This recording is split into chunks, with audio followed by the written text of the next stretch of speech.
Muy buenas noches, amigas y amigos. Bienvenidos a un nuevo episodio de Laboralmente Hablando, conversaciones legales para todos. La noche de hoy nos acompaña un profesional del derecho al cual hemos convocado a esta cita con ustedes para que nos hable un poco y haga una disertación jurídica sobre los retos a los cuales se enfrenta el proceso penal venezolano ante la pandemia del COVID-19.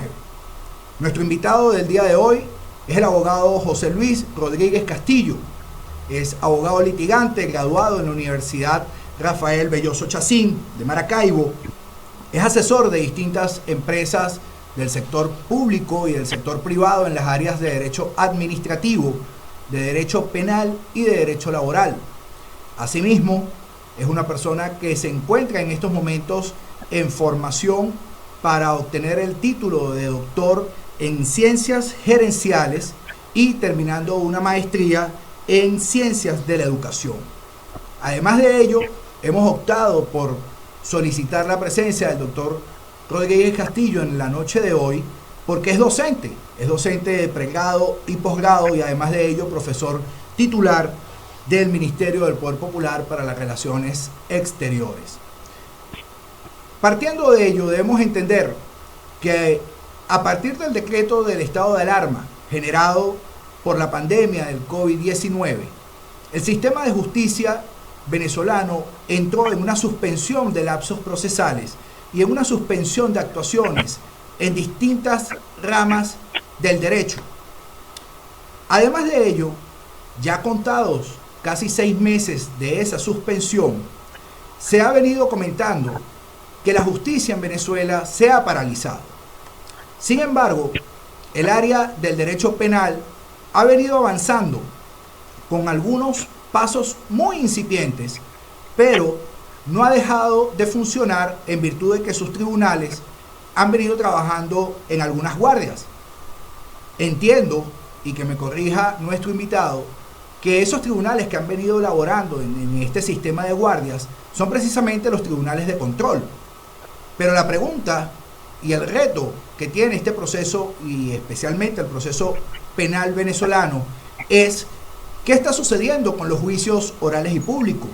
¿Qué está sucediendo con las medidas de ejecución de las sentencias y con aquellas medidas de carácter cautelares destinadas, obviamente, a proteger el bien jurídico tutelado, en este caso, que es la libertad y la vida de las personas que enfrentan un proceso penal en Venezuela? En razón de ello, hemos decidido presentarnos hoy con el doctor Rodríguez Castillo para que nos dé visos de cuál es la situación actual, cuáles son las dudas que se vienen generando en torno al desarrollo del proceso penal, y más allá de eso, lo comprometo de manera muy unilateral a que nos diga si esta misma situación o estos mismos retos se están aplicando o los está enfrentando las demás ramas del derecho venezolano, en la parte del derecho mercantil, en la parte del derecho registral, en la parte del derecho laboral, donde también nuestro invitado es especialista. Muchísimas gracias por estar con nosotros en la noche de hoy y bienvenido a tu programa, doctor José Luis Rodríguez Castillo, Laboralmente Hablando. Gracias, muy buenas noches, ¿cómo estás? Muy bien. Un honor compartir estos espacios y esperando dar las mayores luces a todo esto que vamos a ir desarrollando. De verdad que es un tema bastante importante, tema que considero yo que está en la palestra, porque muchos de nosotros que somos litigantes, aparte de poder ser asesores de empresas, hemos visto disminuida pues la actividad directamente dirigida que somos nosotros pues, en la justicia. Sin embargo, bueno, hay que tener varias, como se dice, acentuaciones y muchas puntualizaciones sobre todo lo que tú has dicho al inicio del programa, porque bueno, lamentablemente existe, como se dice, una gran subjetividad, ¿no? Porque más allá de que cada uno de nosotros pueda tener un interés común en cualquier proceso de todos los que acabas de mencionar, hay una realidad país y hay una realidad atípica que está enfrentando todo el sistema de justicia. Y bueno, eso es bueno disertarlo, eso es bueno, como se dice, como debido respeto, categorizarlos, no sin antes entender que existe un debido proceso, como tú lo sabes, el artículo 49 constitucional, y que a veces al no tener de buena mano o de forma célere todo esto que tiene que ver con el acceso a la justicia, que creo que es donde vamos a girar ahorita en esta entrevista, eso hay que puntualizarlo. No necesariamente tiene que ser que está ralentizada directamente toda la justicia, no hay ciertas aristas que están cubriendo más allá de todo esto que nos sorprendió pues, de forma tan abrupta. Existe ciertas alternativas que, bueno, iremos desarrollando de acuerdo a lo que tú quisieras conversar conmigo, concertar y sobre todo buscar la manera pues de dar una mejor explicación. La postura que voy a tener, voy a tratar en todo lo posible que sea la más imparcial,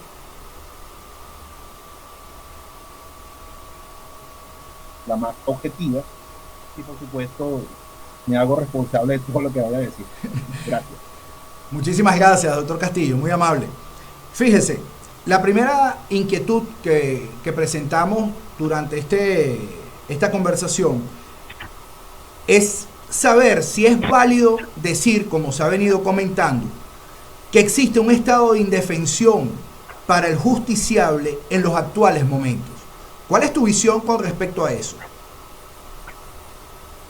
Te lo acabo de comentar en mi introducción, de que pueden existir esos vicios, no puedo decir que no. Pueden existir esos vicios porque recuerda que nuestro sistema procesal penal, en este caso, tiene varias fases. Y una de las fases más importantes, que es la fase de juicio. Y cuando los juicios son suspendidos, en vista de que existe un interés mayor, que es la vida, tú lo sabes que a través de esta nueva forma de ver el derecho, a través de esta forma de entender el derecho en tiempos como los que estamos viviendo, es muy difícil hacer traslados para que sean llevados a los tribunales. Ahí es donde debiese haber aplicado alternativas para que se dieran estos juicios que, dicho sea de paso, en muchas ocasiones ya se han suspendido en varias oportunidades, ¿verdad? Okay. Pero esa circunstancia, dentro de la indefensión que tú mencionas, existen vicios, pero no en todos los aspectos. Por lo menos en la parte penal se está dando prioridad porque hoy lo estudiaba y yo lo conversaba con un colega que parece mentira que la gente, las personas, que a sabiendas de que existe un problema que nos ha afectado mundialmente, siguen cometiendo delitos. Es algo impresionante, ¿no? O sea, siguen habiendo hurtos, sigue habiendo robos, sigue habiendo una gran cantidad de delitos comunes. Inclusive en la actualidad están siendo procesadas más personas en flagrancia que las mismas personas que están ahorita en cualquier sitio de detención. Entonces, te reitero, si están funcionando las flagrancias, lo que es la flagrancia está funcionando. El gran problema está en el acceso, por lo menos aquí en Caracas, el acceso a los tribunales, porque debes tener unas grandes normas de bioseguridad. No entras sin mascarilla, no entras sin careta, no entras sin guantes, debes pasar por algo muy riguroso. Y bueno, a veces las personas que están en flagrancia tienen que acceder directamente a un defensor público porque no le da tiempo al abogado privado prepararse a defender eso. En cuanto a esa indefensión per se, no lo veo, sino que se ha ralentizado, como te dije, algunos procesos y que bueno, también hay una exigencia tecnológica que parece mentira, no todos los abogados lo tenemos. Una cosa también que es atípico, ¿no? Correcto. El abogado ahorita, su computadora es el teléfono, tú lo sabes. Correcto, así mismo es. Pero hay abogados que no tienen la tecnología y les exigen tener una tecnología. Entonces, eso de forma también inclusive informativa, ¿no?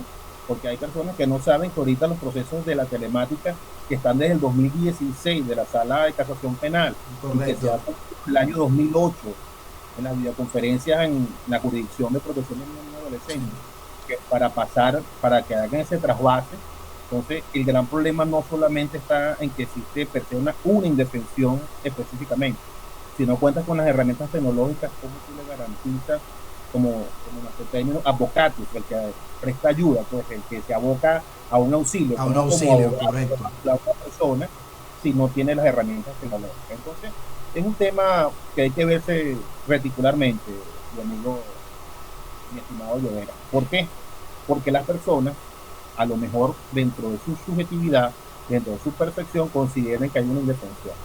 Pero si tú tienes las herramientas tecnológicas, haces las diligencias necesarias, porque tú puedes hacer las diligencias necesarias. Correcto. Puedes decir al Tribunal de Control, bien sea municipal o bien sea directamente de control estatal, que tú puedas hacer uso de las herramientas tecnológicas y tú lo puedes hacer. Eso es, como te digo, de acuerdo a cada persona como lo vaya manejando. Por lo menos en mi caso, he asistido a 3 flagrancias y las flagrancias, gracias a Dios que no eran delitos graves, sino menos graves, inmediatamente logré con estas personas otras cosas como se llaman medidas cautelares. Pero se presentan muchos casos, si la flagrancia es un delito más grave, tú sabes muy bien que por medidas normalmente el fiscal solicita pues que la persona quede privada de libertad. Privada de libertad, correcto. Entre el problema, porque cuando pasen esos 45 días va a venir otro problema. ¿Cómo te presento? Correcto. Te venció el acto conclusivo. Entonces, pidiste la prórroga necesaria, se ha retardado, ya no tienes 45 días, sino ya tienes 80 días detenido sin ni siquiera poder asistir a tu audiencia de la fase intermedia. Entonces, todo eso es de acuerdo a como cada uno de nosotros se nos vaya presentando el panorama. Pero si eres un abogado acucioso, eres un abogado que está siempre adelantándose a las cosas que pudiesen ocurrir, dudo que se pueda presentar esa indefensión per se como se lo acabo de... Fíjate, qué interesante ese punto que acabas de manejar, porque en nuestro programa anterior justamente hablábamos con una experta, una abogada experta en Legal Tech, y conversábamos sobre la virtualidad del proceso judicial venezolano, ¿okay? Y una de las conclusiones a las que llegábamos era de que efectivamente, pues, como tú muy bien lo has dicho, tenemos que enfrentarnos a las soluciones más que al problema, porque ciertamente no es algo, no es un secreto para nadie que tenemos algún tipo de problema con el servicio eléctrico, tenemos una señal muchas veces deficiente a nivel de datos, y eso obviamente va a generar que el abogado que está acostumbrado a estar en una sala de audiencia, que está acostumbrado a estar en un tribunal de control, pues tenga cierta resistencia al cambio, ¿ok? Más allá de entender de que, bueno, estamos pasando por una situación inédita, que nunca la habíamos vivido, por lo menos aquí en Venezuela, al nivel como lo estamos viviendo, con esta pandemia y con las medidas que el gobierno nacional en su momento tomó para reducir los contagios y cortar las cadenas de contagio. Por ello esta pregunta que te voy a generar va muy de la mano con ello, porque si estamos hablando y todas nuestras autoridades, inclusive el Tribunal Supremo de Justicia, viene hablando de una nueva normalidad, en el entendido de que, por ejemplo, ya la próxima semana vamos a tener una flexibilización un poco más amplia dentro de lo que son los niveles de flexibilización que estableció el Ejecutivo Nacional. Las notarías, los registros de notarías van a abrir martes, miércoles y jueves, pero los tribunales siguen cerrados. Dentro de esa nueva normalidad, ¿es viable entonces, desde tu criterio, que ya estamos entrando en esa era de la virtualidad judicial? Pienso que nosotros hemos tardado mucho, porque como tú lo acabas de decir espectacularmente bien, como digo, es que tenemos un gran paradigma a vencer, que es el contacto físico, el oler un expediente. Tener el expediente, tenerlo en la mano, exacto. Sentir que somos más tangibles que intangibles. Correcto. Y eso es una resistencia que nos cuesta vencer. Fíjate que, haciendo un paréntesis a propósito de esto, tú sabes que ahorita nosotros estamos desarrollando la virtualidad académica a través de la docencia, que correcto, como docente y yo lo sabemos, lo hemos ejercido, y existen otras plataformas que nos brindan ese apoyo. Y a veces tú le dices a las personas que no pueden interactuar, que no pueden enviar un audio, porque pueden comprometer lo que tú estás hablando o lo que tú estás expresando, y la gente se molesta, porque tienen tanta necesidad de conversar, tanta necesidad de participar, y se les olvida que existe una académica con respecto a ellos. Te lo traspolo ahora aquí. el abogado es de patear tribunales, el abogado es subir las escaleras cuando los asesores no sirven. El abogado es estar hablando con el cliente directamente y explicándole todo lo que le está pasando. Entonces pienso que es una barrera a vencer y hasta que nosotros nos venzamos mentalmente de que esto es una nueva normalidad, mal pudieran los tribunales, si bien es cierto, existe una plataforma, ¿entiende esto? Existe una plataforma que nosotros podemos utilizar. Y qué casualidad que hablas de eso, porque mi trabajo doctoral casualmente va a hablar de esto. Mi trabajo doctoral en lo que estoy haciendo ahorita de gerencia, versa sobre una nueva forma del sistema, cambiar completamente el sistema de nosotros. ¿Por qué? Porque el sistema de nosotros ya cumplió su objetivo. Correcto. El famoso jury, ¿sabes? El jury tiene más de 20 años, hermano. Sí, exactamente. 20 años. Y todavía las personas ni siquiera saben accesar a una computadora para revisar todavía un expediente. Correcto. Mal pudiera decirle a alguien que vas a pasar netamente a la virtualidad cuando existen algunos procesos vetustos que tú ni siquiera sabes manejar. Entonces yo pienso que para pasar a ello sería importante que diese a especie de una inducción, bien sea por cualquier plataforma, para que cada abogado pudiese entender cómo hacer eso. Yo con otros colegas, porque tú sabes que yo doy clases o cursos a través de plataformas que tú muy bien conoces, y bueno, eso te ayuda a tener, como se dice, contacto con paraguayos, contacto con ecuatorianos, con argentinos. Y en Uruguay y Paraguay, todas las audiencias son virtuales ahorita. Correcto. Pero el problema es que tiene tu expediente digitalizado. ¿Cuántos expedientes digitalizados hay ahorita? ¿Entiendes? Entonces, ellos sí empezaron a creerse la cosa. Empezaron a digitalizar todo, tener acceso a todos esos expedientes, tener acceso a toda esa información. Y cuando vayas a la virtualidad, ¿cómo vas a hacer? Por lo menos aquí tengo una computadora, estoy viendo lo que estaban hablando y concatena con el expediente virtual, hago mi juicio, actúo como mi exposición, correcto. Y hago eso. Eso no lo tenemos, tú lo sabes. Correcto. Eso no lo tenemos ahorita. Porque si bien es cierto, según lo que acabo de vivir, ¿sabes cómo hace la virtualidad? Te vas a otro salón para evitar la aglomeración. Correcto. Desde tu teléfono te conectas bajo cualquier tipo de plataforma, bien sea esta como la que estamos trabajando, y para que te veas para que hablas con el juez o el de la vista pública, es a través del teléfono. Pero eso no es una virtualidad, no hay ni cierta virtualidad, porque igualito tienes que leer el expediente que no está digitalizado. Exactamente. Y tienes que revisarlo por lo menos 20 minutos antes para ver si ha cambiado algo en las actas procesales. Entonces, yo tengo mis reservas porque para llegar a una verdadera virtualidad, como que hice una instrucción a todas las personas, no, que todo el mundo maneja tecnología, porque eso es parte de lo que es, ¿no? Todo el mundo maneja tecnología, ¿quién no sabe manejar un teléfono? ¿Verdad? Cuando tú vayas a accesar a una plataforma, inclusive llenando un formulario X, la gente se equivoca. La gente se equivoca. Los datos como son. Correcto. Eso será cuando vayas allá. Entonces, yo realmente me gustaría que se activaran un poco más los tribunales, porque causa está suspendida, pero si no mejoras una buena plataforma, si no haces un buen instructivo que sea digerible, para que nosotros los abogados podamos entenderlo y saber cómo vamos a pasar este proceso, mal pudieras tú vencer esta resistencia. Este es mi postura. Mira, qué interesante, porque es que gracias a Dios hemos concatenado tu tema con el programa anterior, porque una de las conclusiones y una de las preguntas que le hacíamos a la experta era precisamente si consideraba necesario que las cátedras en las universidades incluyeran, así fuese un seminario de tecnologías de la información y de la comunicación, para formar a los nuevos abogados que están entrando en esta era digital. Porque comparto tu opinión sobre, tenemos algunos aspectos de virtual, pero realmente lo que estamos manejando es una digitalización muy simple. ¿En qué sentido?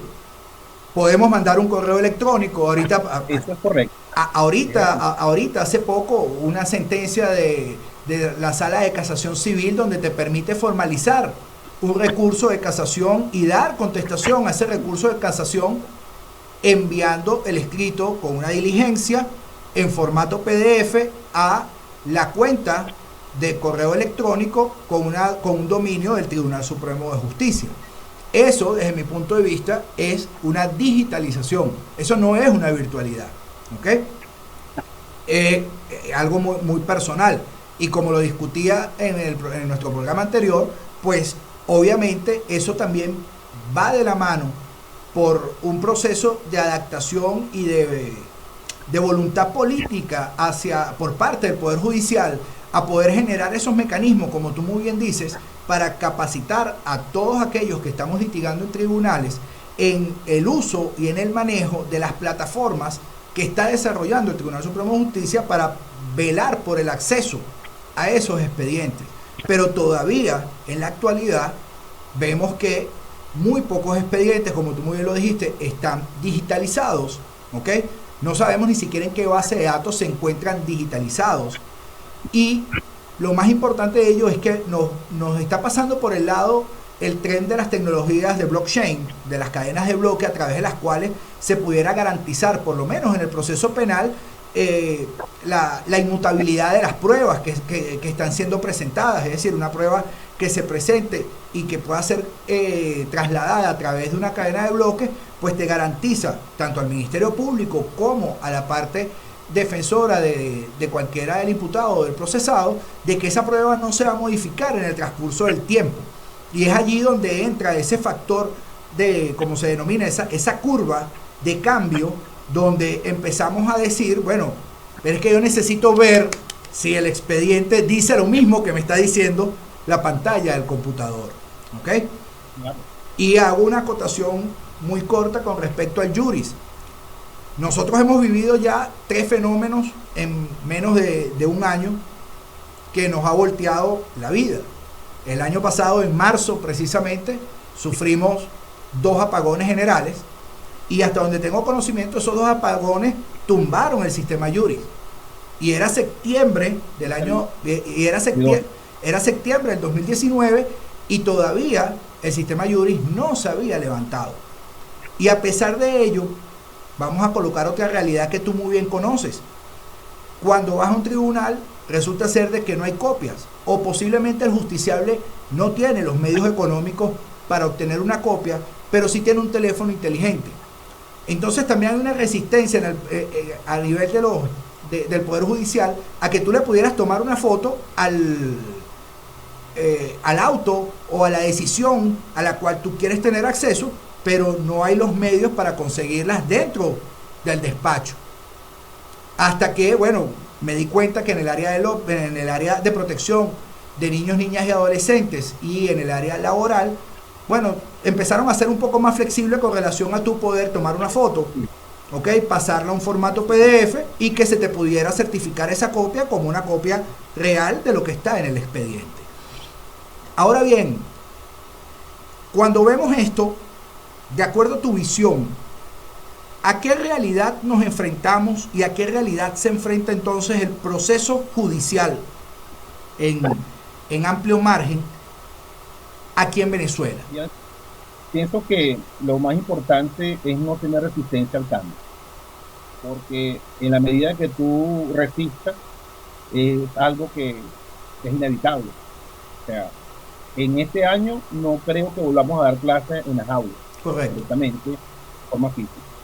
Esto es una realidad porque aún se esperaba, y no me quiero desviar del tema, se esperaba que ya para esta época se consiguiesen grandes avances con la vacuna, pero no se ha podido hacer. Y la gente y las personas tienen que entender que, bueno, está, como te lo acabo de explicar hace rato, nuestra vida está ante cualquier tipo de proceso. Correcto. Pero ya esa manera de resistir la tecnología debe irse acabando, debe irse dejando atrás y entender que vamos a migrar un proceso, yo pienso que es un proceso mixto, ¿no? Va a haber una parte virtual y va a haber una parte netamente física. Están buscando, que las demandas sean virtuales, por ahí salió algo del TCJ, donde puedes hacer una virtualidad. Correcto. Sin embargo, bueno, hay una serie de cosas que la gente todavía no sabe. Por ejemplo, debe ser un correo realmente verificable, debe tener las firmas verificables, debe ser realmente el sujeto procesal que está accionando. Correcto. Y a propósito, tú citabas de las fotos que uno le tomaba al expediente, había circunstancias, por lo menos en la parte penal, no te permiten hacer eso. Te permiten en la parte civil, mercantil, laboral y algunas de protección de niños y adolescentes. No todas. Entonces, si nosotros nos queremos manejar de forma virtual, pienso que lo que deben establecerse es responsabilidad. Correcto. Una de las personas que tiene un expediente penal, que se sabe que no son los sujetos procesales, si sale una información de allí y si es publicada que puede afectar el proceso, tú sancionas a esa persona. ¿Entiendes? Y puede pasar en cualquier otro proceso, no hay problema, pero en el proceso penal que es tan delicado, que tú lo sabes, pienso que si tú haces una especie de no sé, de un contrato silanagmático perfecto que hagas allí para que esa persona realmente se haga responsable si esa información es pasada de forma indebida. Mira, pienso que también debiese permitirle tomar a foto a ese expediente. Yo la última vez que estuve en mis tribunales físicamente hablando, es decir, que todavía estábamos aquí en esto, pude tomarle foto a los autos. A los autos sí les permiten tomar fotos en la parte penal, pero lo que son el grueso, por ejemplo, las acusaciones, por ejemplo, los medios de prueba que están allí reflejados, eso no le puedes tomar foto, ¿entiendes? Porque eso forma parte de la reserva legal del expediente. Okay. Entonces, yo pienso que si tú estableces los parámetros de los sujetos procesales que actúan en cualquier circunstancia penal y esa responsabilidad se entiende, pienso que puedes ayudarlo. Fíjate que el problema también pasa cuánto te cuesta una copia ahorita. Exactamente. La copia cuesta un dineral. Correcto. No tanto porque en esta forma el dinero muchas veces que tú puedes invertir en una copia X, a lo mejor no se resalta, pero necesitas un documento. Y hasta que no pases un documento electrónico realmente validado no puedes hacer nada. No puedes hacer. Y volvemos a lo mismo. ¿Cómo nace un documento? Normalmente nace escritural. ¿Cómo lo valida? A través de firmas electrónicas que están validadas por tu CERT, imagínate.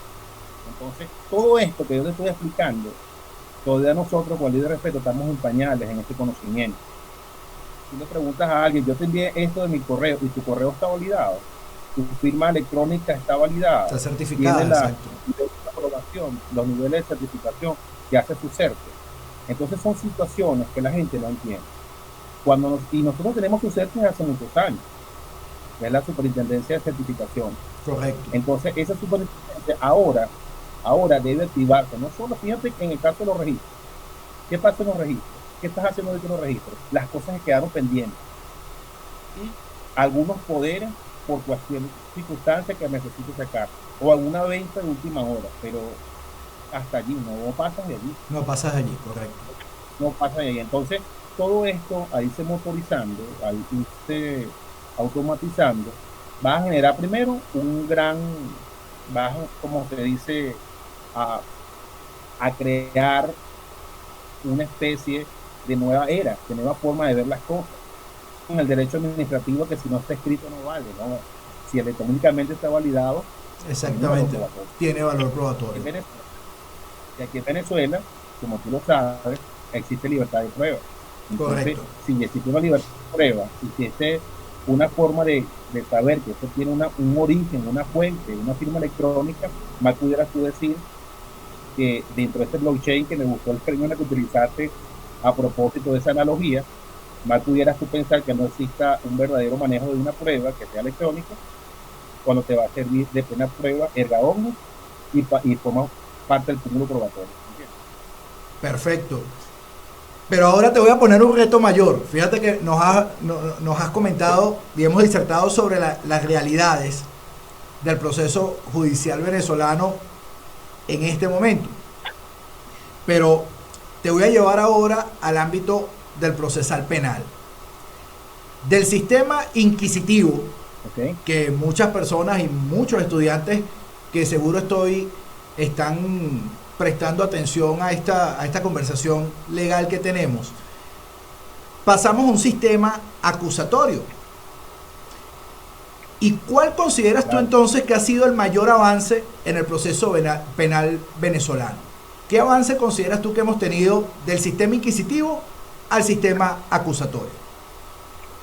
Pienso que desde el punto de vista procesal es la oralidad, ya poder expresar lo que sientes y poder decir las cosas, no solamente guiarte por lo que está escrito, esa expresión, esa fase de juicio oral y público nos ayuda a entender pues de que ese proceso sumario que gracias a Dios se acabó, se hacía más daño que bien, porque el juez hacía todo hasta el final. Correcto. Ahora no, Era omnipotente. Todo, hacía todo. Entonces ahorita, cuando el titular de la acción penal, que es el Ministerio Público, fue elevado a poder, eso nos da un criterio bastante amplio de entender las cosas. Siento que lo más importante, con todo respeto, es la oralidad, pero no es menos importante la separación de poderes. Recuerda que en aquel momento lo que era el Ministerio Público como tal y la Procuraduría como tal, y esas formas de ver el derecho estaban un poquito completamente sumarias. Correcto. La persona que iba a ir preso era cuando ya no tenía ni siquiera derecho a la defensa. Correcto. Nos ayudó mucho, aunque la gente no entienda, a veces, porque estamos hablando de una norma preconstitucional, el Código Orgánico Procesal Penal nació de forma preconstitucional. Correcto. Y cuando arranca la Constitución, lo que le da es la fuerza pues, a todo esto. Y entonces se necesitaron varias reformas hasta llegar a la que tenemos actual, que es el año 2012, que nos ayuda a entender pues algunas cosas sobre lo que es el proceso realmente. Y la libertad de prueba, que es lo más importante que considero en el proceso, es la adecuación de que una persona tiene todos los elementos para poder avanzar a través de lo que considere a crear la verdad, porque eso es lo que se quiere en el proceso. Entonces, pienso que es la oralidad. Pasamos de un vetusto completamente arcaico, sumario, ahora a poder expresarlo a través de un acto oral y público en la fase de juicio, y que muchas veces se dice más hablando que escribiendo. Escribiendo, correcto. Fíjate algo, bueno, por algo nos llamamos laboralmente hablando. Decimos mucho más que lo que podemos escribir. Pero fíjate que voy a hacer una acotación en este tema, porque siempre voy a recordar ese principio de oralidad, como tú muy bien lo dices, como un gran avance, al punto tal de que ese Código Orgánico Procesal Penal preconstitucional nos generó una serie de modificaciones y de expectativas. Por ejemplo, en la parte de oralidad, cuando te establecían un juicio constituido por un jurado o un juicio constituido por unos escabinos, que es la participación ciudadana en el proceso de administración de justicia. Y eso, de verdad que, insisto, creo que hubo tal resistencia al cambio sobre esa figura que al fin y al cabo, en una de las modificaciones, si más no tengo entendido, y corrígeme si me equivoco, en una de esas modificaciones se suprimió la figura de los jurados, de esos juicios por jurados, porque al momento en que se venía haciendo las convocatorias a la participación ciudadana, pues el juicio se iba retrasando porque no se presentaban todos, porque la mayoría se excusaba, por cualquier situación ajena o de desconocimiento de las partes involucradas en el proceso penal. Y eso obviamente generó un retraso procesal que ya veníamos arrastrándolo desde el sistema inquisitivo, pero con el sistema acusatorio que establecía el Código Orgánico Procesal Penal, pues lo que se buscaba era precisamente motorizar esos aspectos, ¿ok? Y coincido en que la parte de la oralidad y de la inmediación, de que el juez en un momento determinado pudiera tener ese acceso directo al conocimiento y a la valoración de las pruebas y a la valoración de los alegatos formulados por los abogados litigantes en sala, pues le generara una certitud sobre lo que era la búsqueda de la verdad y de los hechos que se estaban explanando en esa audiencia. No sé si estás de acuerdo conmigo con relación a este punto. Sí, inclusive porque cuando no es tan clara, fíjate que cuando una de las razones por las que lamentablemente tuvo que suprimirse la figura de los escabillos, que eran tres, era precisamente que era un sorteo, era por sorteo, y muchas de esas personas a lo mejor no pertenecían a, por ejemplo, era una persona de Monagas, una persona de Barquisimeto y otra persona de Cumaná, por decir algo. Y entonces el Estado tenía que asumir en muchas formas el traslado de esas personas, porque estamos hablando de que es un proceso por insaculación, pues. Correcto. Sorteo es que cualquier persona pudiese venir y listo. Entonces, eso fue retrasando muchas cosas.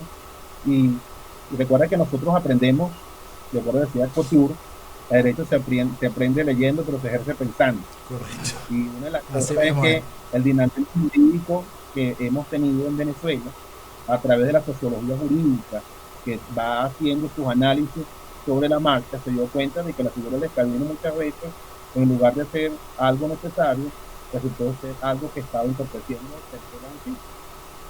Entonces, claro, lo digo de forma cruda, porque es lo que nosotros como abogados entendemos, pero de forma escolástica, de forma jurídica, no le estábamos garantizando el debido proceso a la persona que tendría que estar aquí. Entonces, se buscó la mejor manera de que esto se motorizara, como dices tú, y bueno, se suprimió la figura, y para eso va a tener un defensor público y un defensor privado, y que aquí va a haber lo que llamamos nosotros las posiciones fácticas jurídicas de cada parte, y va a ser la que gane la mejor posición fáctica que logre convencer, perdón, a la víctima actual. Entonces, eso es una figura que inclusive nuestra legislación es una de las primeras que ha suprimido los escabillos, porque nuestro derecho es muy interesante, es muy nuestro, y hemos buscado fórmulas para buscar la mejor manera de dar acceso a la justicia, la persona judicial efectiva, y por supuesto tratar de darle una respuesta a la sociedad, porque de eso se trata. Más allá de que una persona sea imputable, no hay una persona que sea acusada, tiene sus derechos, y buscamos darle en este caso, darle el acceso a la justicia y respetar también sus derechos. Entonces, esa figura de Cabino, que nació como algo utópico, una utopía, bueno, terminó siendo un mal necesario al final, que tenía que relegarse a otra figura y quedarse los defensores públicos privados. En la parte penal puedes tener hasta 3 defensores privados. Correcto. Eso es lo bueno. Y de ahí es donde nace esa figura de los 3 escabillos. Puedes tener hasta 3 defensores privados en la parte penal, y puedes tener en la parte civil los abogados que en la parte de protección niños de la adolescente, lo que tú quieras, laboral, lo que tú quieras, pero en penal, control. Buenísimo. Fíjate, voy con otra pregunta que me hicieron durante la producción de este episodio, y de repente te voy a colocar entre la espada y la pared, porque en nuestra profesión docente pues estamos involucrados con algunos de los actores sobre los cuales verse esta pregunta, ¿ok? Pero creo que es necesaria porque se ha generado mucho debate y se está escribiendo muchísimo sobre esa medida o esa potestad que se le ha otorgado a los fiscales del Ministerio Público para solicitar la suspensión de una decisión por parte de un juez de control. Me hicieron esta pregunta y yo dije, bueno, cuando hablemos con el experto, vamos a ver cuál es su opinión. Y sin ánimos de comprometerte, porque ambos participamos activamente con una de las figuras que son parte del proceso penal venezolano, pues me gustaría tu criterio jurídico y objetivo sobre esta figura, porque de verdad que ha generado mucha inquietud y en algunos casos molestia en algunos abogados litigantes, en algunos defensores públicos, porque desde algunas ópticas se presta a una subjetividad por parte del representante del Ministerio Público. ¿Qué opinión te merece a ti esta consideración? Bueno, fíjate que casualmente di una clase de eso, entonces tú sabrás que yo soy pro escuela, y ponerme en esa situación sobre lo que debe ser y lo que no debe ser. Pienso que los responsables de todas estas situaciones son, con todo respeto para mí, es el que administra justicia. Tú me dirás por qué. Fíjate, la norma es muy taxativa, muy clara. Establece en qué casos puedes solicitar esa, esa medida que hace el fiscal. Contexto. El juez determina que hay, pueden dar la libertad a una persona que está siendo procesada, pero el fiscal utiliza esa, es una norma que establece el Código Orgánico Procesal Penal y te establece en qué parte puedes solicitar ese tipo de medidas. Entonces, ¿qué pasa? Cuando tú la malinterpretas, tú dices, pero entonces le estás quitando la competencia al juez. Eso no es así. O sea, yo te puedo decir con propiedad de causa que si bien es cierto que el juez puede decidir, porque tiene toda la investidura para hacerlo, Correcto. recuerden que estamos hablando del ius puniendi, estamos hablando del derecho del Estado de sancionar. Y ese ius puniendi no solamente lo, de, lo determina en el titular de la acción penal o el que administra justicia, sino que nosotros como ciudadanos también necesitamos que nos respondan. Porque fíjate, si esta persona que está siendo juzgado por un crimen de homicidio calificado y le determinan una libertad, le dice, mira, quedas libre, significa que utilice el lenguaje lo más básico posible para que todos, me imagino que las personas que van a ver esto sabrán pues que necesitamos que esto fluya de esta forma. Cuando le digan, pero ¿por qué lo van a soltar si mató a alguien? Recuerda que la verdad que nosotros tenemos son tres verdades: la verdad material, la verdad formal y la verdad verdadera. Correcto. Entonces, dentro de esa realidad formal, que es la que expresa la parte que está defendiendo el presunto acusado o imputado, bien sea el caso, el titular de la acción penal puede utilizar la medida de la suspensión motivado a que considera que no fueron ponderados o valorados algunas cosas. Pasa, hay un tiempo que pasa y en ese tiempo precioso es que el argumento que está teniendo la denuncia pública debe probar por qué solicitó esa medida. Esto no quiere decir que sea eterno. Esto quiere decir que existen delitos muy delimitados en la norma sobre esto. Ahora, si yo solicito esto y no está dentro del contexto de los delitos que establece la norma, ahí sí te diría, perdón, que no están utilizando bien. Entonces, como hay una postura netamente judicial y hay una postura netamente de la administración pública, yo como estoy en el medio, trato en lo posible de ser objetivo. ¿Y a qué me voy? A la norma. ¿Qué establece la norma? Tú puedes solicitar esa medida cuando dentro de los delitos contemplados y que se le está dando la medida de libertad y verse en uno de esos delitos que sean graves, lamentablemente, tú como fiscal, como titular de la acción penal, estás defendiendo una postura práctica jurídica que puede afectar la sociedad. Yo necesito que tú entiendas que me hacen falta unos días más. Indistintamente, como tú lo veas, administración de justicia, como tú lo veas, defensor de la parte que está siendo imputada o acusada. Eso es muy importante entenderlo. Ahora, que se ha hecho un uso excesivo de esa figura, sí, esa es la verdad. Al hacer uso excesivo de esa figura, correcto, estaríamos hablando de que no existe una verdadera seriedad en cuanto a la persona que tiene el caso para llevar a ese punto, porque considero, porque esa es otra cosa, y voy a tocar un tema un poquito delicado. Tú sabes muy bien cuántos casos puede llevar un fiscal. Un fiscal puede llevar miles de casos. miles, correcto. Un juez puede llevar miles de casos. Muchísimos más. Un defensor público puede llevar miles de casos. Y estamos hablando de lapsos que se van cumpliendo cada 45 días. Correcto. Cada 45 días. Entonces, cuando se da la audiencia, por lo menos la audiencia preliminar, que es donde va a ponderarse la acusación, la primera audiencia, que es donde van a, inclusive la persona puede admitir o no los hechos. Correcto. Si supongamos que te vas a juicio. Entonces, en juicio pueden ocurrir muchas circunstancias en todo ese tiempo. Pero el gran problema está de que si el fiscal no pudo hacer una buena sustanciación, si el fiscal no pudo realmente probar su posición práctica jurídica, a veces utilizan esa táctica o esa técnica, como tú lo quieras ver, para poder tratar en lo posible de que a él no se le vaya una circunstancia que pueda causarle un detrimento a la sociedad. Entonces, bueno, mi postura es esa. Considero que si está en la norma, que si está en la ley, se puede hacer. Ahora, el uso excesivo de esa medida es lo que trae como consecuencia lo que nosotros llamamos, se desvirtúa el ánimo que tuvo el legislador para crear esa norma.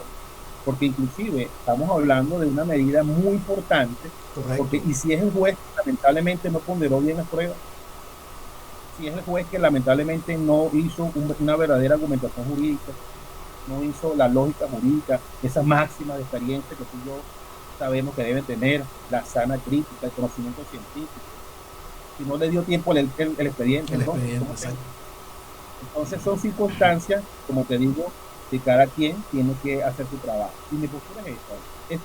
Si la figura está en la norma y tú la puedes utilizar dentro de lo que es la calificación jurídica, hazlo. Pero si excedes el uso de la misma porque no te preparaste bien o no tienes cómo probar, no puedes hacerlo. ¿Entiendes? Buenísima tu disertación, de verdad que sí. Creo que parte también de un principio de racionalidad. Tiene que haber una racionalidad, sí, claro, al momento de tomar y solicitar una medida de este carácter, porque, insisto, en la parte penal, lo que he aprendido de mi experiencia por los tribunales de control, trabajando como funcionario en los tribunales de control, era de que lo más importante para esa persona que estaba siendo imputada o que estaba siendo procesada era su libertad, y obviamente, claro, y obviamente que esa libertad personal pasa también por una racionalidad de aquellos que están administrando el proceso de justicia. ¿Okay? Claro. Ahora te voy a dejar contra la pared nuevamente, porque ha surgido un tema también bastante polémico. Hace cuestión de unos 4 días atrás se tomó una decisión desde mi punto de vista, una decisión política por parte del Ejecutivo Nacional, a través del cual pues se firmó un decreto presidencial, como tú muy bien sabes, administrativista que eres, bueno, un acto administrativo formal por parte del presidente de la República, mediante el cual se otorgaba el indulto presidencial a más de un centenar de ciudadanos que estaban siendo de alguna u otra manera objeto de investigaciones o que se encontraban en calidad de procesados por parte de la justicia venezolana. Y el debate que se ha formado con relación a este indulto es si efectivamente esa era la figura jurídica correcta a usar por parte del presidente de la República para poder colocar en libertad a estas personas en algunos casos, y en otras pues que cesara la persecución de la acción penal en sus contras. Me gustaría saber cuál es tu criterio, e insisto, tu criterio jurídico, ¿okay?, en relación con esto, porque hay una discusión bien interesante a nivel de las academias, más allá de lo que uno puede leer en redes sociales, ¿okay?, en el entendido que el derecho no se maneja en las redes sociales. El derecho, como tú muy bien lo has manifestado, se aprende leyendo y se ejerce pensando. Dame tu opinión tu opinión jurídica y personal con relación a este decreto de indulto.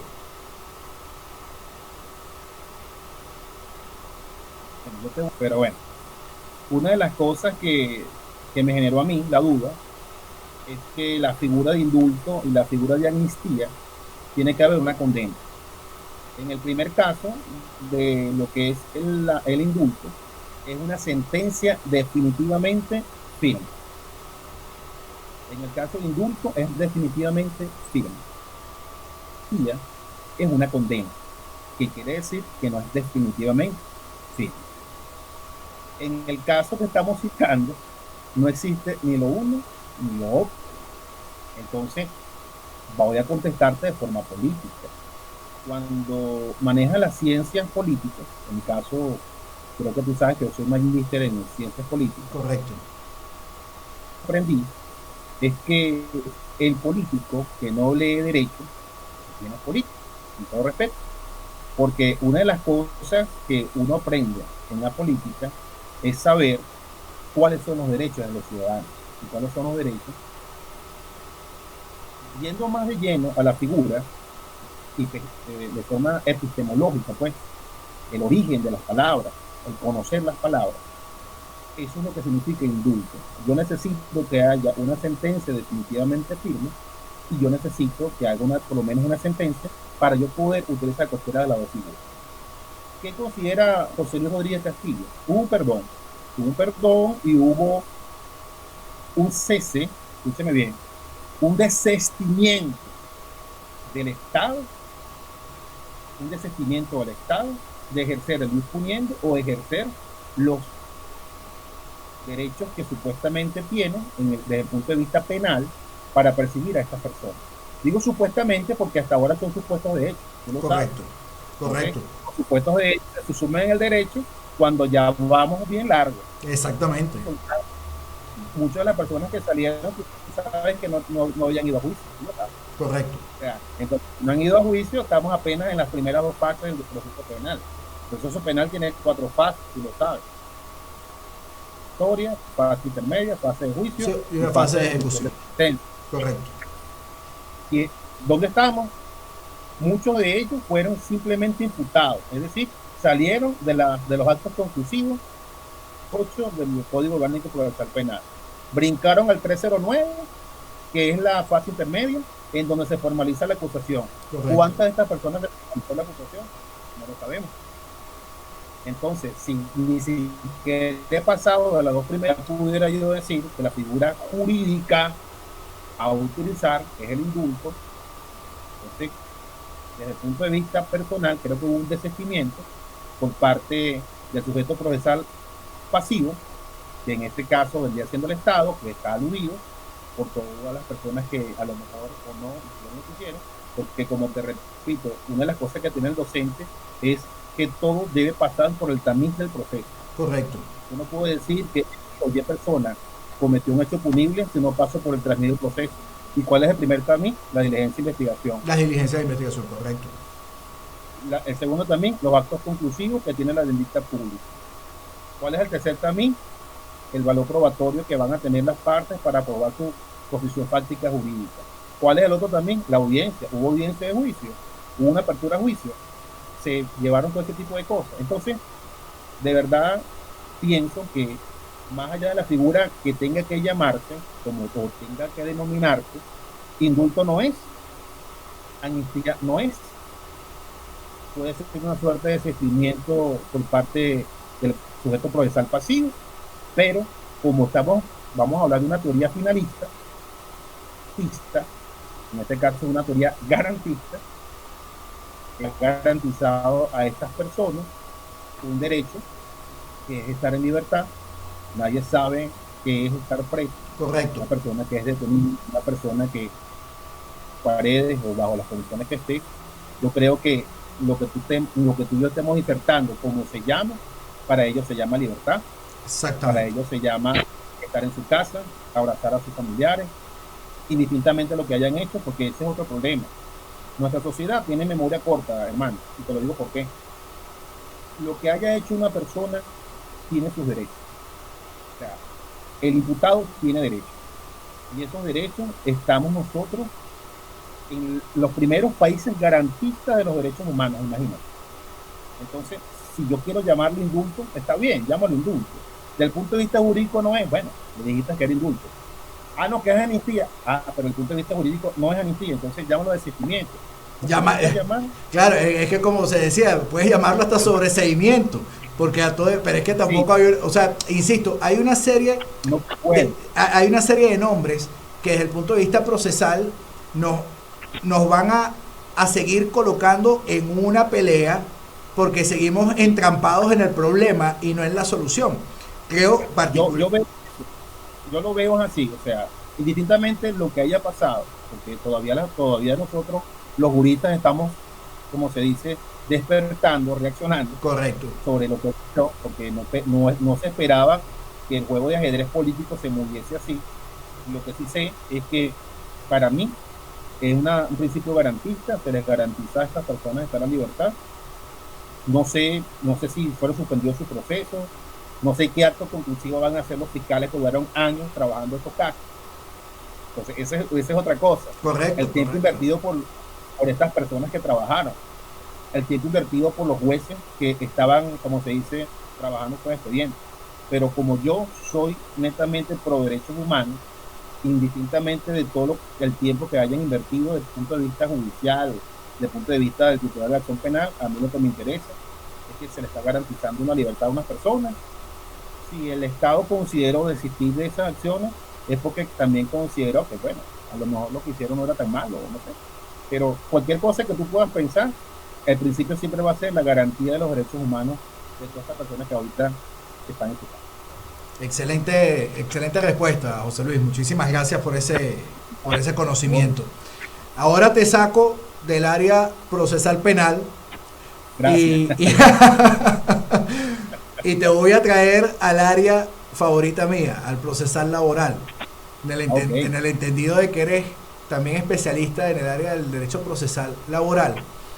Sí, claro. Sabes que durante unos 3 años, contados hacia atrás, 2018, 2019, incluso 2017, los laboralistas empezamos a notar una baja en, en lo que eran los procesos judiciales que se venían manejando en los tribunales de jurisdicción laboral. Al punto tal de que una vez pasado el evento del apagón general, nos empezamos a conseguir con unos tribunales muy vacíos, con muy pocas actuaciones, con muy pocos funcionarios, vale acotar, pero ¿tú consideras que se perdió ese interés en demandar desde el punto de vista laboral, no ahorita, pero sí durante ese lapso de tiempo que te estoy mencionando? Bueno, yo te tengo otra noticia. Eso Adelante. está pasando en otros estados. No, lo que pasa es que Caracas pegó duro en ese tiempo que tú estás mencionando. Por eso viene pasando, por lo menos en el estado Zulia, ocurre porque lamentablemente hubo un decreto donde inamovible. Este decreto que se ha ido, como se dice, prorrogando por más de 7 años, ya vamos con esa prórroga del decreto de inamovilidad laboral, hace que ahora, sabes que la figura de inamovilidad 423 por el 2421 de la Ley Orgánica del Trabajo establece cuáles son los fueros, ¿no? Correcto. El fuero maternal, otros fueros. Y están los fueros sindicales, tú lo sabes, fuero paternal, están todos estos fueros. La estabilidad laboral. Entonces, ¿hacia dónde tienes que acudir? Al inspectoría. Entonces, es el inspector del trabajo que hace reiteradamente ese trabajo de fungir como representante de esta persona. Ya no necesitas el abogado, porque el inspector funge ahora como protector del proceso social del Del trabajo. proceso social del trabajo, correcto. Entonces, eso ocurre desde, por lo menos en el Zulia, Maracaibo, Zulia, pues, el año 2003.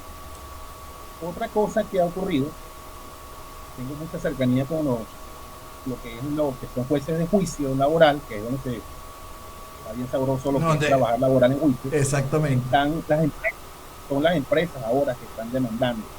O sea, ya pasó de un proceso netamente, tú sabes que la imputación objetiva es de patrono siempre, Correcto. pero el trabajador no prueba nada, ya simplemente está ahí, porque la carga de prueba está invertido completamente. Se ha invertido completamente. Ahora también se ha invertido la carga de quien va a acudir a un proceso judicial, porque todo lo hace la inspectoría. Tárdese lo que se tarde, si la persona solicita ser reenganchada, inmediatamente después de tantos meses se le paga todo. Se ocupa ahora de, como estamos en una figura de inamovilidad por decreto, algo completamente disculpa que te corrija, no, ni siquiera por decreto. Recuerda que tenemos una ley constitucional de inamovilidad laboral. en la constitucional, pero recuerda que también eso del decreto, claro, Correcto. hubo una formación. Exacto, lo venimos arrastrando, correcto. Sí, pero lo más importante de todo esto es que ya cuando cambian una figura jurídica como la estabilidad, impide un avance con una persona porque tiene otro fuero. Correcto. Al cambiar de investidura, por así decirlo, la Inspectoría del Trabajo está colapsada, tú lo sabes. Sí, sí, cómo no. No cabe más. Entonces tienen casos de hasta de 2 o 3 años atrás y todavía no han podido hacer un reenganche, imagínate. Pero cuando lo reenganchen a esa persona, que inclusive puede tener tu trabajo, le tienes que pagar todos los salarios caídos, todas las comisiones. Entonces, yo pienso que el proceso en Venezuela, lamentablemente, se ha desvirtualizado. Existe una desproporción en cuanto al acudir a los entes jurisdiccionales, en este caso a los tribunales unipersonales laborales, porque lamentablemente, primero, no es factible para la persona que esté haciendo una demanda laboral llegar hasta este punto.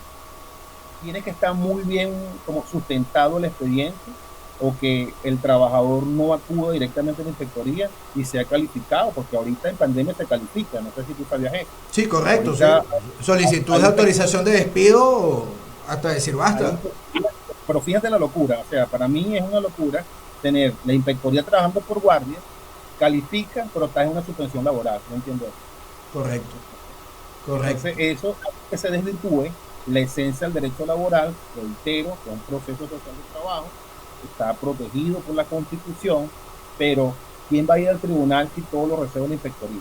El tribunal lo único que puede reclamar son prestaciones sociales, puede reclamar otro tipo de cosas, por ejemplo, a lo mejor un despido justificado, pero que considera que está justificado, pero que la providencia administrativa, algunas indemnizaciones, exacto.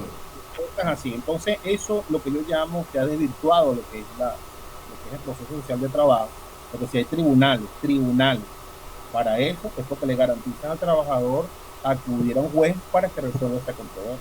Correcto. A pesar de las circunstancias. Ahora todo está en juicio, arbitrajes como tú no tienes ni idea. Exactamente. Entonces, ya pasó de ser un proceso social de trabajo para el trabajador, ahora parece más bien un derecho netamente patronal, donde son los patronos, las entidades de trabajo que están dirigiendo sus controversias. Esa es mi postura ante esto. Buenísimo. Y ahora te voy a hacer la última pregunta para cerrar esta conversación, porque creo que es una pregunta desde el punto de vista laboral y de procesal penal que se juntan. Ciertamente las inspectorías del trabajo hasta los momentos siguen teniendo un gran problema en lo que es la ejecutividad y la ejecutoriedad de sus actos administrativos.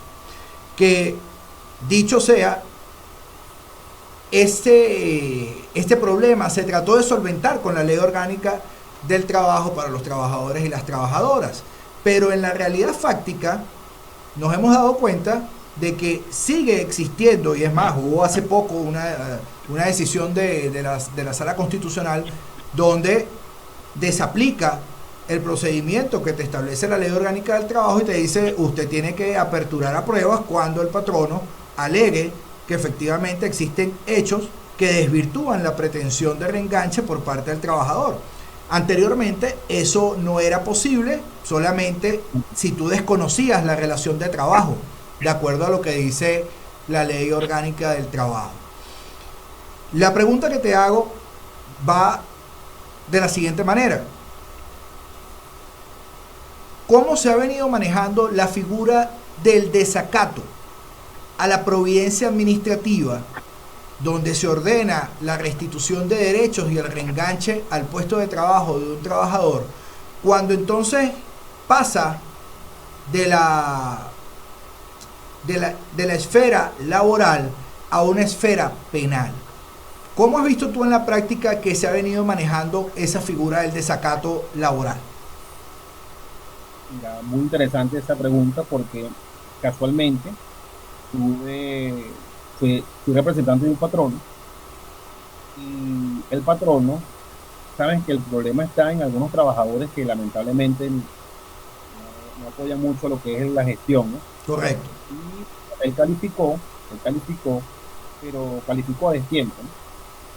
Cuando calificas a destiempo, si la persona se amparó, vale el amparo, tú lo sabes. Correcto. Y si la persona se ampara, lamentablemente la calificación que pudo llegar a destiempo no procede. Pero este era un patrono muy urbano, mucha fuerza de corazón, y dijo que me metan preso, no importa, pero yo no lo quiero más en mi empresa. El tema es que ahí no lo van a meter preso porque nunca está. Van a meter preso al abogado, Exactamente, que es el que tiene el poder. que pide que lo enganche.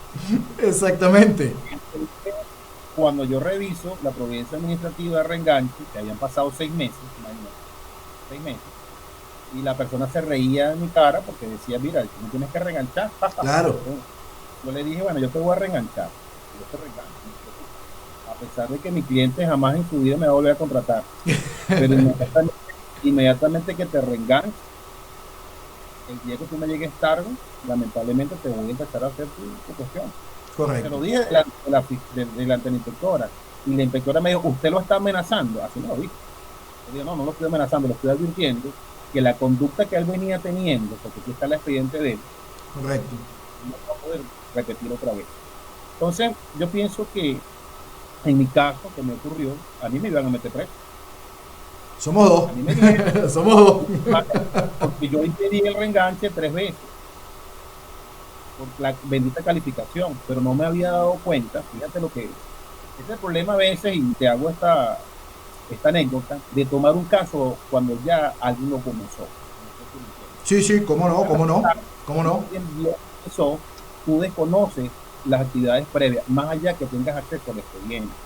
Porque nunca tuve acceso al expediente, sino que me contrataron, no quiero que él venga para acá porque ha habido una serie de irregularidades con este trabajador. Correcto. Tú menos actúas, las 3 primeras veces que fueron a reengancharlo, yo no lo dejé reenganchar.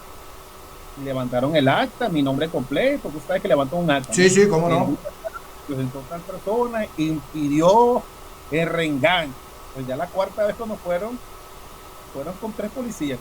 Acompañados con la fuerza pública. Pública. Eran 3 policías, uno más mal encarado que el otro. Correcto, sí. Lo he vivido, sé lo que es eso. Sí, sí. Bueno, entonces yo le dije, mire, vamos a hacer una cosa. ¿Por qué tú quieres trabajar aquí? Le dije delante, usted no me lo está interrogando, no, yo no estoy interrogando, estoy preguntando. Claro. Porque los inspectores están muy a la defensiva. Entonces le dije, bueno, mire, vamos a esperar, yo lo voy a reenganchar, pero hoy no, que venga a trabajar mañana. Yo quiero trabajar hoy, no, lo voy a empezar a reenganchar. Déjeme, despimos, sí, fui reenganchado, pero lo hicieron como las 2 o las 3 de la tarde. Le dije, no tienes nada que hacer hoy, vente mañana en la mañana. Claro. ¿Verdad? Para que me diera tiempo de decirle a mi cliente, tengo que Lo que reengancharlo porque si no.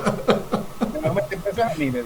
Correcto. Pero fíjate, tú sabes que hay algo que tú y yo hemos aprendido en este ejercicio, que el mismo sistema se encarga de excluir a esas personas que sí, no cómo no. A Venezuela. Tú sabes que trabajar es apostar a Venezuela, es apostar a nuestra patria hermosa que tenemos.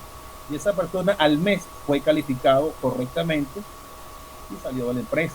No es porque yo le haya hecho, como se dice, la vida imposible, no, es la persona que seguía cometiendo los mismos errores. Correcto. Seguía siendo la misma persona, pero sí, lo viví y me iban a meter preso. Claro, el gran problema está, y eso siempre lo he recriminado, de que nosotros no tenemos un verdadero código penal per se. Es algo muy importante.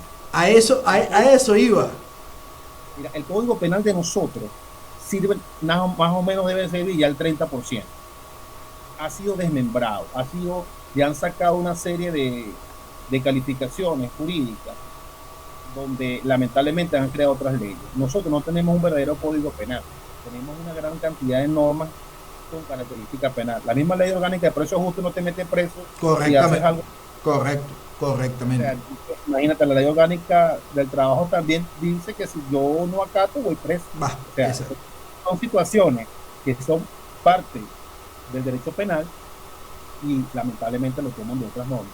La ley contra la corrupción va preso también. La ley de la Contraloría General de la República y el Sistema Nacional de Control Fiscal.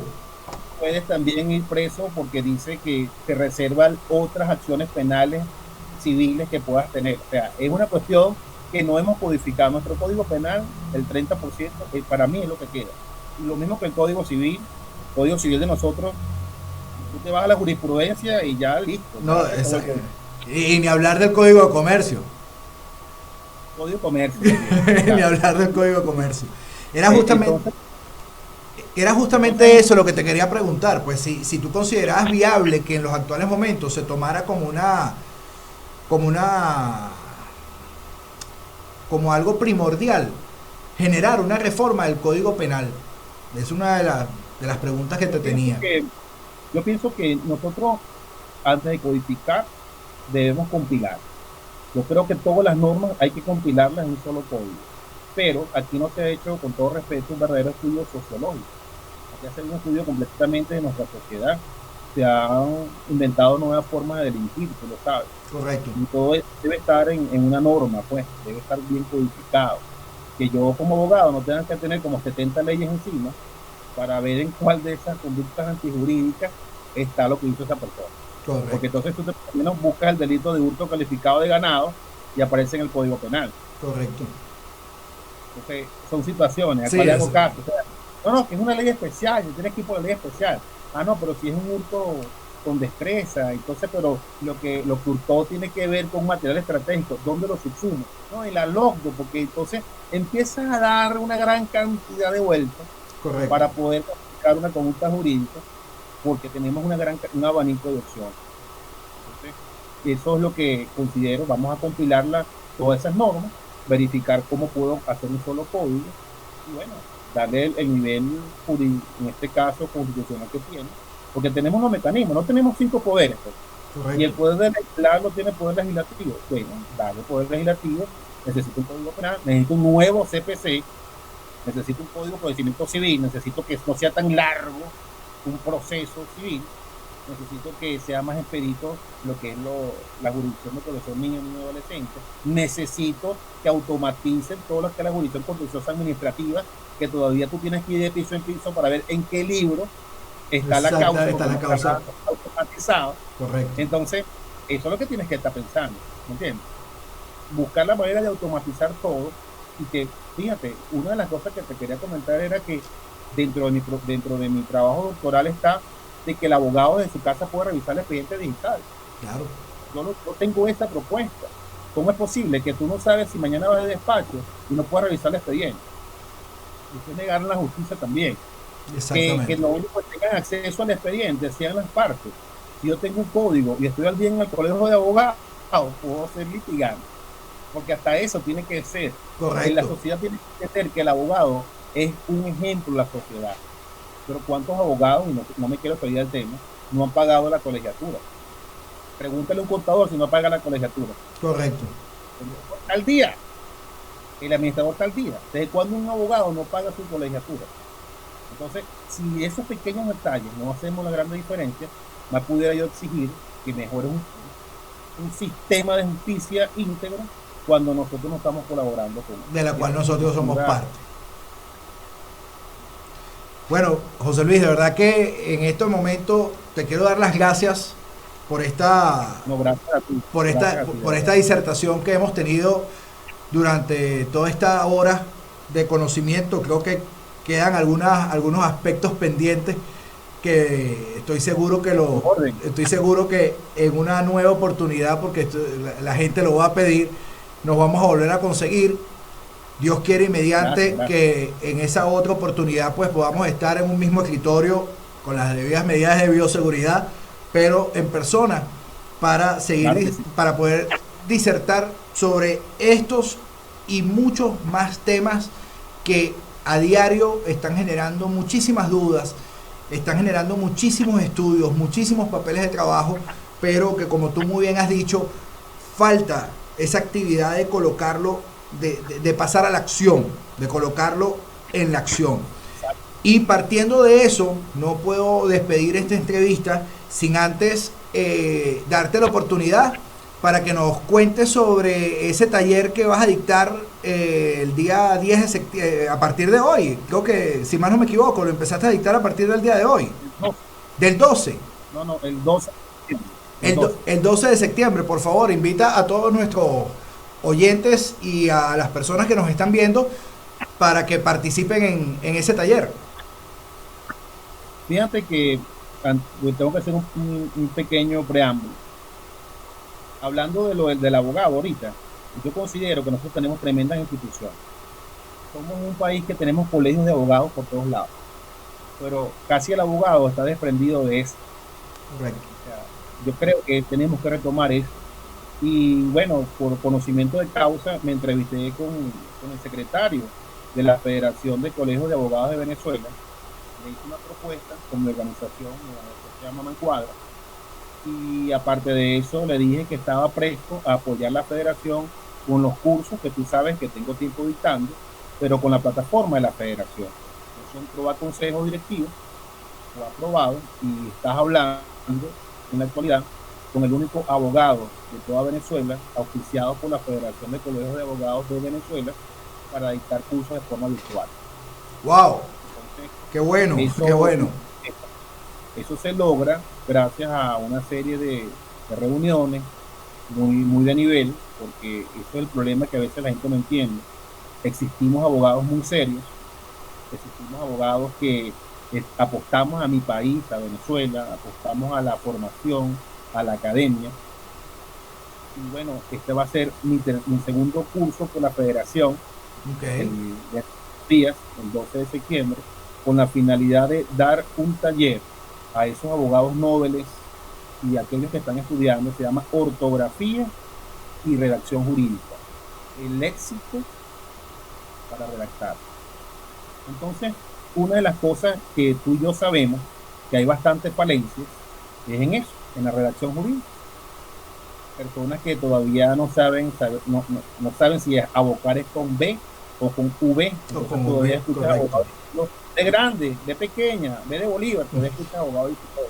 Cuando Correcto. desde el año 2010 se dice V y la B como la conocemos Y la nosotros. ve como la conocemos Entonces, nosotros. te invito y los invito, y una vez te hago una invitación formal a ti, y ¿Cómo puedes no? participar el día 12 de septiembre a partir de las 9 de la mañana sobre el curso que te acabo de decir, ortografía y redacción jurídica. Está dirigido a estudiantes y abogados. Aparte tiene una inversión con todo respeto, más que todo simbólica, porque la federación lo que quiere es que incentivar pues que las Masificar, personas correcto. sí. Y bueno, todo lo pueden conseguir con mi teléfono 0424-309-3859, mi Twitter, que es arroba José Luis Roca 72. En Instagram me consiguen por JLRC, que son las iniciales de todo mi nombre, JLRC.abogado en Instagram. Y por Twitter, como lo acabo de decir, José Luis Roca 72. Estos son normalmente los medios de comunicación que yo manejo, y con toda humildad, porque realmente es difícil uno hacer tantas cosas, pero bueno, se hace el trabajo, como tú me lo decías, tras bastidores. Hay que creer en lo que uno hace, hay que creer que existe un país hermoso por qué luchar. Quiero dejarle un mejor país a mis hijos, a mis generaciones, y creo que la academia, la formación académica es una de las mejores propuestas. Cuando yo te conocí a ti, te conocí en un aula de clase. Correcto. Así Entonces, mismo es. fui tu estudiante cuando me diste un curso que estabas dictando. Y para mí es un honor compartir estos espacios contigo, porque tú sabes que la educación en un país es primordial y la formación académica es primordial. Y bueno, la Federación de Colegios de Abogados me dio a mí esa venia. Ya voy para el segundo curso aprobado. Y bueno, vamos a explicar eso. Y te reitero, en la actualidad soy el único abogado aprobado. No quiere decir que no vayan a haber otros, porque Claro. quisiera hubiesen propuestas serias, propuestas formativas, con personas que quisieran apostar a esto, y con todo el honor, yo sería un canal para que se dirigieran directamente a la directiva y se haga esta formación. Por lo menos tú que eres especialista en varias áreas, sería interesante contar contigo también con la Federación de Colegios de Abogados. Es decir, las puertas están abiertas para todos los abogados, para todas las personas que quieran hacer academia, desde la seriedad, desde la imparcialidad, de conocer que tenemos un bonito derecho y que tenemos una Venezuela que nos necesita. Bueno, podemos decir de que esta conversación legal ha sido realmente para todos. Hemos abarcado muchos aspectos del derecho y muchos aspectos de nuestra vida social. Es importante que entendamos que Venezuela, siendo un estado de derecho social y de justicia, lo primero por lo cual nosotros los abogados tenemos que velar y garantizar es precisamente por el respeto de los derechos de las personas que nos confían a nosotros sus gestiones y que nos confían a nosotros la oportunidad de poderlos formar y capacitar.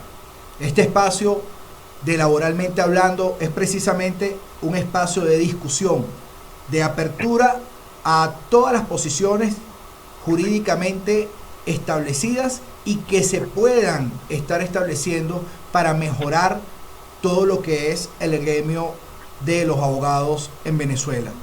Muchísimas gracias al doctor Rodríguez Castillo por haber estado con nosotros durante todo este tiempo, brindarnos todas sus opiniones y su experiencia para iluminar un poco el camino de aquellos nobles abogados que están iniciando su proceso de formación y para ayudar a aquellos que ya hemos transitado algún camino a darnos cuenta de que las cosas, tanto en el derecho como en la vida social, están cambiando.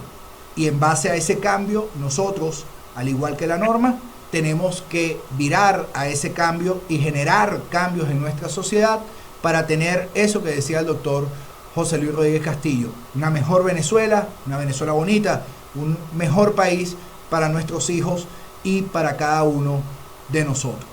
Muchísimas gracias por habernos acompañado durante este capítulo de Laboralmente Hablando. Pueden seguirnos a través de nuestras redes sociales @laboralmente_hablando y suscribirse en nuestro canal de YouTube para que reciban todas las previas de las entrevistas que estamos realizando. Sin más que agregarles a esto, me despido en nombre de toda la producción de este espacio. Muchísimas gracias por haber estado con nosotros y será hasta una próxima oportunidad.